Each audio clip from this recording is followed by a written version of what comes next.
Oh, what up, dog? Sucker! Okay. I'm back. My Smackdown recap.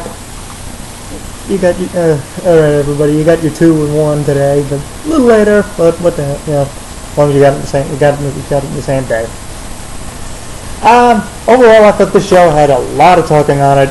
There was, not a lot of matches. The matches that were on it were, some were solid to good. Some were, there was a squash on there. You had Jinder Mahal squashing 2 unknowns. You had Sin Cara, Cody Rhodes. You had an opening segment that was way too long, didn't make any sense. You had an ending segment that was actually, I thought, very well done and did a better job of building up to the world title match than the opening segment did. And we had Daniel Bryan, Kane, and AJ in segment 2 that I thought was too long. So, with all that in mind, let's get this recap done. Show started, Booker T comes out, and then he's over there posing, doing a spinner Rooney. He does and then he goes, "What's up, Houston?" And he says it feels great to be back in his hometown. And he says this is his second week as GM, and Houston, we have a problem. He wants to talk about what happened on Raw. They re-show Sheamus taking Del Rio's ride. Booker says that watching Alberto Del Rio freak out did make him smile, but still what Sheamus did was wrong. It says Sheamus crossed the line, and right now he wants Sheamus to come out and apologize in front of the fans and to Del Rio. So Sheamus comes out. Sheamus says that last week Del Rio stood in the ring, in this ring, and said that because of where Sheamus comes from, how he grew up, and how he conducts himself, that Sheamus isn't worthy of being world champion. And Sheamus says that Alberto was trying to take his dignity. So Sheamus decided he'd take Del Rio's car. Okay. And he says that Sheamus says he had a fun time driving around San Antonio, meeting all the locals, checking the sights, going to the Alamo, singing songs about Texas, and stuffing his face with a giant burrito that landed on the hood of Alberto's car. Then Sheamus says that today is a new day and he has to face reality, fella. He says that if he's going to do the crime, then he has to do the time. So right now he would like to apologize first to Booker and also to the fans and to Alberto Del Rio. He's sorry that he took Del Rio's ride. Then Booker shakes Sheamus' hand, and then Booker says, okay, they can put this all behind them now. And now he says they're going to move on and start to, before Booker can say anything else, cue Del Rio's music. He and Ricardo come out. Del Rio says that they're not just going to leave this behind them. Del Rio says that Sheamus is not a champion. He's a peasant, a thief, a thug, and a criminal. Alberto says that he filed a report with the San Antonio cops and says that Sheamus is going to pay for taking his ride on Monday. And Booker chimes in and says that Del Rio knows that if he files takes any legal actions against Sheamus, that he won't be defending the title. That Sheamus won't be able to defend the title because the belt will be held up or whatever. I don't know. Then Del Rio says he doesn't care. He says everyone saw what Sheamus did to his car on Monday. Del Rio says that when a world champion acts like a common hooligan, reflects on Booker since he's his GM. So then Del Rio tells Booker that he better do something about it and he better do it right now. So then Del Rio says he's very close to taking the matter into his own hands. And then Sheamus says that, he says Del Rio's getting all uptight, blah blah blah. He says Sheamus says that it's like he can see that Alberto's upset with the situation. And then Sheamus says that he's been thinking about this all day and he's got a solution. And Sheamus asks if it's okay with Booker. Why wait till SummerSlam? He'll defend the world title against Del Rio tonight. So then Booker asks Del Rio, hey, what do you say? And then Del Rio says that everything in his head is telling him to wait, to train, and to be ready for SummerSlam. And then Del Rio says, to hell with everything. Let's do this tonight. And then Booker just says he has just one thing to say about this. Now can you think that sucker? I thought this was a really long and idiotic segment. It's like you got Sheamus versus Del Rio for the world title at SummerSlam. Why the hell are you putting it on the? Why are you advertising that it's going to be on free TV 3 nights I'm sorry, not the ring nights. I'm getting a week ahead of myself. Why announce that you're going to have it on free TV before it's on the pay-per-view? You know, I just thought that was stupid. Even the whole thing with the car was idiotic. You know, it's like, it's like Sheamus did steal the damn car. You know, so it's like, so, you know, I think, you know, filing a report with the cops, you know, Del Rio doing that actually made sense. So, you know, it's like, and then even like having the babyface announcers Guerrero and Josh Matheson are like, oh, he didn't steal any car, and whatever, yeah, whatever. You know, I don't know. The whole thing just came off totally illogical. So then we get to Sin Cara versus Cody Rhodes. Actually, before the match started, Cody came out with a mic, and he said that he's no stranger to wearing a mask when he wore the protective mask when Mysterio broke his nose, and he's not above telling fans why Sin Cara wears a mask. And that's because, and we get into the usual, oh, the guy wears a mask because he's ugly. He says Sin Cara is cockeyed and one ear is bigger than the other, and he says that Cody says the only reason. That's not the only reason Sin Cara wears a mask. He said the real reason is because without the mask, underneath, there's nothing special about Sin Cara. Okay, very pointless, typical. It's like, oh, the guy wears a mask because he's ugly and all disfigured and whatever. Okay, so then we get Sin Cara versus Cody Rhodes. Solid match. Cody kept trying to pull the mask off throughout the match, and at one point he was attempting to pull it off. Sin Cara got a inside cradle, got the pinfall. It was a solid match. The only thing, you know, like I said, that's getting old is I'm really hoping that they ditch the Sin Cara yellow and blue lighting, because that's like really, I'm not into that. I don't know why the hell they do it. So then Daniel Bryan's backstage, walking backstage, just screaming no to everyone he runs into. Then they show the Wade Barrett video package that they showed for Monday about the Barrett Barrage. Like I said, picking up where I left off as I asked for it. Then time for a video package of recapping Daniel Bryan losing his mind. Then Daniel Bryan comes out. He gets the mic and screams no. The fans scream yes, and he tells the fans to stop chanting yes all the time. You know, all the time. The chant and the chant continues, of course. And he asks the fans if they think he's nothing more than a catchphrase. He says he's a former world champion. He says that he deserves to be in the WWE title match at SummerSlam. And he says that instead of being in the title match, the woman who callously left him at the altar not only ruined his reputation by labeling him as psychologically unstable, but she's also put him in a match at SummerSlam with Kane. And he asks the fans if he deserves that, and he says the answer is no! And he says that he deserves more than to stand there and be insulted by the fans as they chant yes to his face. He says that he deserves better than to be walked all over by some skipping broad in the power suit and her overgrown Frankenstein bear toy. And then Kane's power goes off. He comes out. You know, he gets in the ring and he stares down Daniel Bryan. Then AJ comes out. Daniel goes to the ring. She tells him not to even think about leaving the ring. She gets in the ring and she says that, you know, it's like she feels like Daniel is a little shocked to see her on Smackdown, but this is the show where the two of them first met. And she says that she's there because Booker T asked her to be a special guest on the show this week. So then she says that, you know, it's like, you know, she and Booker don't really like what they're seeing in the ring right now with Kane and Daniel Bryan. Not that anything was happening, but you know. Then she says that she made the Kane Daniel Bryan match for SummerSlam because they're both great in the ring, you know, incredibly gifted athletes, whatever. And she says that they, you know, and then she says that they can't, you know, constantly have the two of them always coming out and either attacking the fans or each other every week. And the yes chant starts again, and she says, and then AJ says to Kane that she knows that they haven't had a chance to talk since she became GM, but it's really good to see Kane again. And she says that, you know, she never said, you know, had a chance to tell Kane how much she appreciates how sweet and understanding he was to her when others treated her miserably. Okay, I don't remember that ever happening, but. Then she turns to Daniel Bryan, and she tells him that, you know, she doesn't want the fact that he's always been jealous of the friendship of her and Kane, or the fact that Daniel literally never managed to actually get a pinfall win on Kane in a singles match to drive Daniel's rage.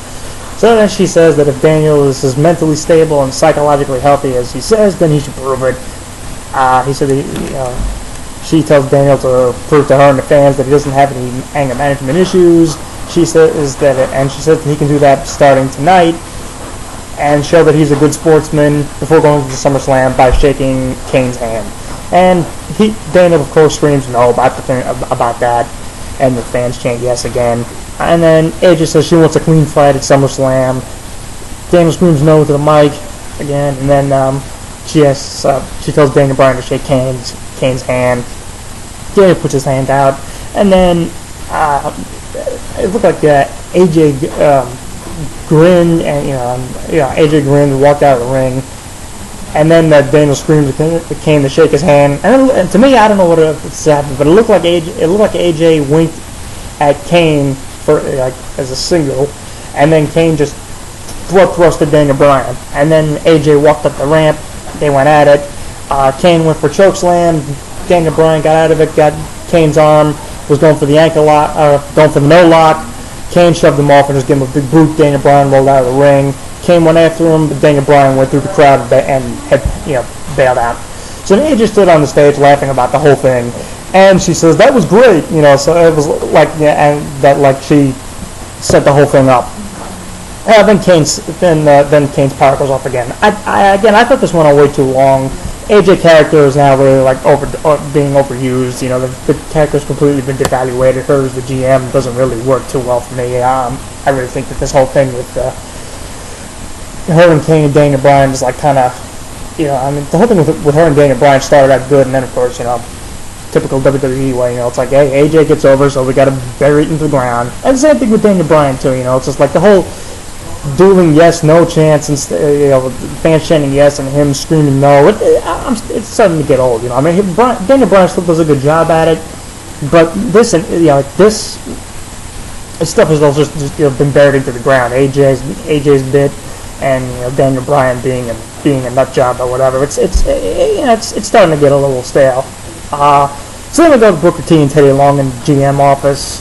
Teddy Long tells Booker that he liked how he stood his ground with Del Rio at the start of the show, and he says that a world title match on SmackDown is huge. Then in come Tyler Rex and Kurt Hawkins. Rex says that now that Booker's the GM, they were hoping that he can open a few doors for them. Booker says he's been watching them, and he says that they may have a great future, but right now he's the GM of SmackDown, and he says they got to step it up.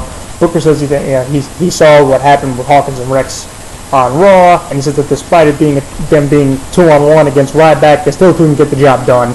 Like we haven't seen them get squashed by Ryback before. So then Booker tells them,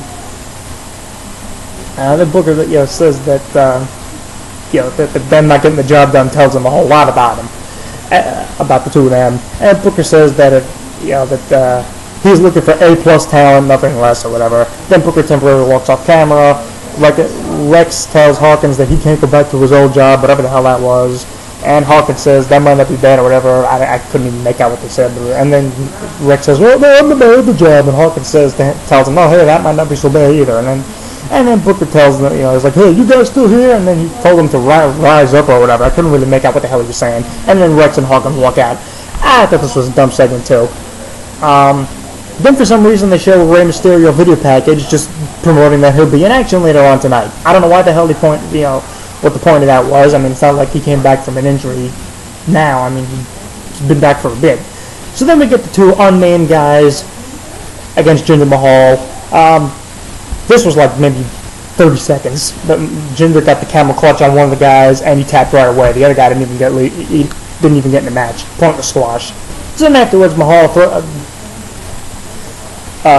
Jinder Mahal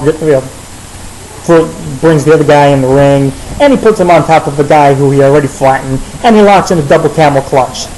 Then Ryback comes out, and Jinder runs off. And then Ryback picks up the two unknowns and gives them the marching double Samoan drop. And then he chants, "Feed me more" to Jinder Mahal as Jinder Mahal watches from the stage. This was a waste of a segment, I mean, does anybody really give a rat's ass about a Ryback-Jinder Mahal feud? I didn't think so. Okay. So then Chris Jericho's in the ring for the highlight reel, and he says that for the first time in almost 2 years, he gets to say these words on SmackDown. Welcome to the highlight reel. And then he says that his guest tonight is a man who 3 weeks ago told, before he could say anything else, Vicky Guerrero comes out shrieking, "Excuse me," and she tells Jericho that the Dolph won't be lowering himself to being on the highlight reel on the show. Vicky says that since Dolph's her client, she's there to speak on his behalf, and she says that Dolph can win the big one and is the future world champion. Then Jericho says that if he can't interview Dolph, he has no problem interviewing his mom. It's like, can they just ditch the whole these jokes, with Vicky and everything? It's like, oh yeah, Vicky's old or whatever. Can they just do away with that? So then Jericho tells Vicky, that she looks great for a woman her age, blah blah blah, land crap. Then they go back and forth with the excuse me's on the mic, and then Vicky just shrieks, whatever. And then Jericho says that there's no reason for them to be yelling at each other. They've known each other for years. And he says that they've never been in the ring together, so this is kind of a cool experience for them. Vicky says that, it's like and then Vicky says that if Jericho insults her one more time, she's walking off the show. Well, then Jericho will have no guests on the show. So then Jericho's like, "Well, you're going to walk off the show? You're not going to be out of here? Okay, fine, get the hell out of here." And then she goes to leave, and he's like, "Wait a minute, hold on, Vicky, I'm just playing it out. You can come back in, blah, blah, blah." So why she's always so uptight and everything, and why she's always so pissed all the time. And he says that, it's like she needs someone to take it easy, blah, blah, blah. And then he says that she's probably miffed over what happened on Raw at the end of Dolph's match, and they show him getting Dolph Ziggler losing to Alex Riley on the Jericho 6000, when Jericho was standing on the announce table touting, distracting Dolph there. And then Jericho mentions that Dolph and Vicky have been saying that Jericho can't win the big one and has lost his touch. But then Jericho says that after Dolph Ziggler lost to Alex Riley on Monday, it looks like Dolph can't even win the little ones. And he says that's nothing against Alex Riley. But up until Monday, the guy had only won one match in the year 2012. He might have won a few others on the house shows and dark matches, but they don't count those. He says that, and then he says that record, Alex Riley winning one match or 2 matches in the calendar year, is worse than Vicky's die job. Another lame-ass line. Then Vicky says this is exactly why Dolph doesn't waste his time with Jericho, because Jericho doesn't know the facts or whatever. All Jericho's got is footage. She says the fact is that Dolph doesn't think Jericho can't win the big one. He knows he can't win it. And she says that Dolph can't wait to prove that to Jericho and to everyone when they meet at SummerSlam. So then Jericho says that he doesn't have to prove himself to anybody. His legacy stands out on its own. And he said that Jericho says that Dolph did say something that made him think, and Jericho says, Dolph's right. He hasn't won the big one lately, and maybe it's, Jericho says maybe it's time for him to reevaluate himself, and maybe it's time to bring back Y2J. So he says, from this moment on, Y2J is back, and he accepts Dolph's challenge for SummerSlam, and says that he'll prove to Vicky, and as he called Dolph, Ziggy, and to every Jerichoholic that he hasn't lost his touch, and that he never ever will again. So then Dolph comes in, he sneaks in, he goes to hit Jericho with the Money in the Bank briefcase. Jericho ducks, punches Dolph in the head a few times, and Dolph's on the mat for a bit. Then Jericho turns to Vicky, Vicky smacks him, and then Dolph gives Jericho the zigzag, and then Dolph picks up the briefcase and waits for Jericho to get up, and when he does, Dolph taunts him on the head with it. And then Vicky does that evil maniacal laugh and then says to Jericho, "Who's your mother now?" Okay, like I said, this segment wasn't really as bad as the other two, but I wasn't into the whole let's go Vicky old again bit, But I thought they did a good job of setting up the Jericho Ziggler match for SummerSlam here. Then Kofi Kingston and R-Truth come out for commentary for the next match to see who will be the number 1 contenders for the tag titles, as Primo and Epico take on the Primetime Players. Titus O'Neil and Darren Young won this by DQ. AW threw water on Truth and Kofi, then Kofi and Truth hit the ring. Then they went after AW and the Primetime Players. That led to the DQ finish. Then Kofi and Truth double stomp on AW. Referees come in, and Darren and Titus managed to pull AW out of the ring. And then Primo and Epico get all pissed off at Kofi and Truth for causing the match. And that was pretty much it. You know, it wasn't much of a match. It was just all about AW getting his team the, you know, getting his team to win and the losing. You know, Primo and Epico having words with the champs for costing them the match. Not really much to it. Then out come Antonio Cesaro and Oksana, and Cesaro, of course, is going to say some stuff in 5 different languages again. At this time, he says victory in Swiss, Italian, French, German, and finally English. Then he says something in German and says that if the fans didn't understand that, that's the point. And as I asked, what is the point of this gimmick? This whole, you know, this whole, you know, having this guy say stuff in 5 languages every week is really stupid. You know, it's really old. You know, it's like I really think that, you know, like again, you know, it's like they take the guy from the Indies or whatever, from Ring of Honor, and they book him in a crappy gimmick. So then we get Cesaro taking on Christian. This was actually a solid match. There were a few near falls in here, but Christian eventually got the pin. I think after a spear. So then afterwards, Christian's posing on the turnbuckles. Oksana gets on the apron. Christian's distracted by that, and Cesaro pushes him over the turnbuckles out of the ring. And then Cesaro went go outside the ring, picks up Chris Jericho, and then he rams Christian. He picked up Christian and he rammed him back first into the ring barrier. And Christian sold that while Cesaro was posing on the stage. Then they showed him Rey Mysterio video package again, and they followed that up with the Raw rebound. Who cares? So then Eve Torres is in Booker's office. He comes in and asks what she wants. She asks if there are any jobs, if there's any positions that have opened up in his administration, and Booker says that he hasn't got any job right now. Then Teddy Long comes in with Caitlyn, and Long says that Booker tells Booker that Caitlyn has something she wants to talk about, and she says that Caitlyn says that she's super psyched that Booker is the new SmackDown GM, and she was thinking he might need an assistant. And Booker says that if Teddy Long referred her, then she's got the job. And then Eve says that, wait, what's going on? You just said there were no jobs available, and she says that she's more qualified than Caitlyn is. So then Eve says that this was all Teddy Long holding a grudge, and Eve says she's being discriminated against, and she's going to talk to the board of directors or whatever. And then Booker says he'll keep this as fair as possible. Next week it'll be Caitlyn versus Eve. The winner becomes Booker T's assistant. It was a pointless segment. So then we get to Rey Mysterio versus The Miz non-title match. It was solid. You know, Mysterio eventually got the pin. And then we get to our main event, which was Sheamus and Del Rio for the world title. The match actually never got started. You know, they have cops come to the ring.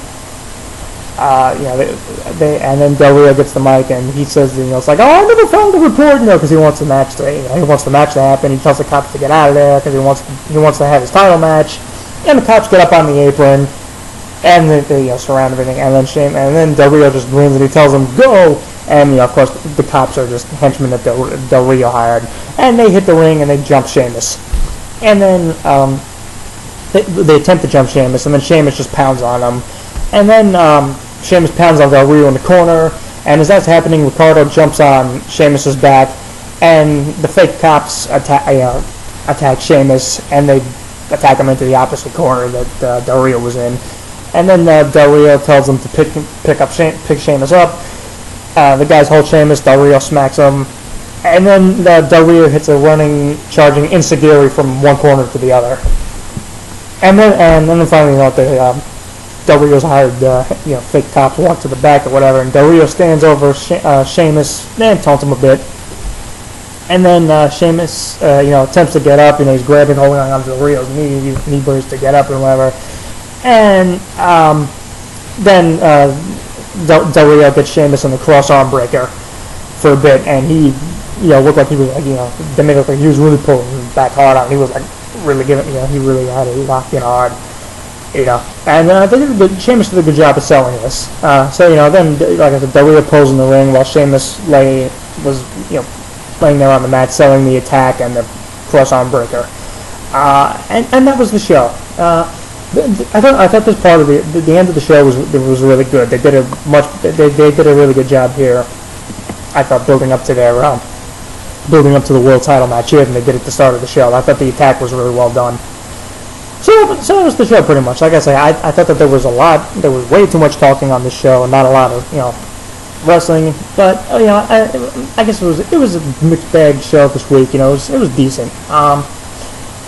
Like I say, two long segments that were a waste, in my opinion. The Jericho Dolph segment was alright. I thought they did a good job starting the hype for their match for SummerSlam. The attack at the end of the show was well booked. Mysterio, Miz, Christian, Cesaro, and Sin Cara, Cody Rhodes all were solid matches. Jinder Mahal squashing the unknowns, who cares, and then Ryback coming out, who cares about that. The backstage stuff with Booker T was, kind of weak. Like I wasn't the whole bit with him and Teddy Long, Caitlyn Eve, and then that stuff.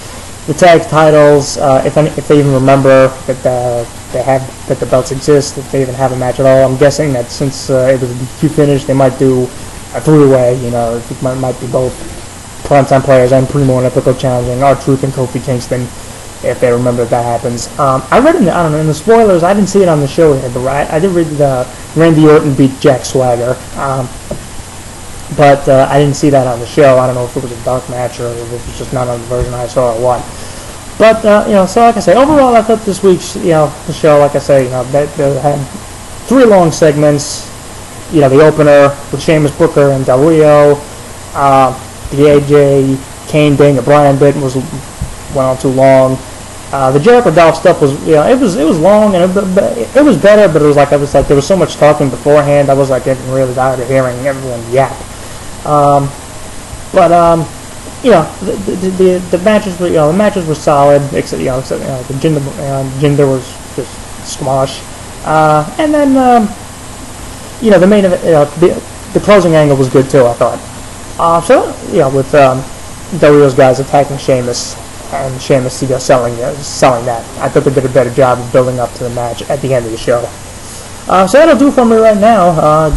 Got the show in, got this recap in, so I'll definitely be back on Tuesday with a Raw recap. And I'll be, Ring of Honor has their Boiling Point pay-per-view tomorrow night. I'll be watching that, and TNA's got Hardcore Justice on Sunday. I might watch that too. But I'll definitely, I don't know if I'll be back. I don't know if I'll do recaps of those, but I'll definitely be back on Tuesday with a Raw recap. So as usual, you can you can check out my in-depth recap of the show at tonyviz.blogspot.com. You can subscribe to my YouTube channel. Feel free to leave me some feedback, and you can add me as a contact.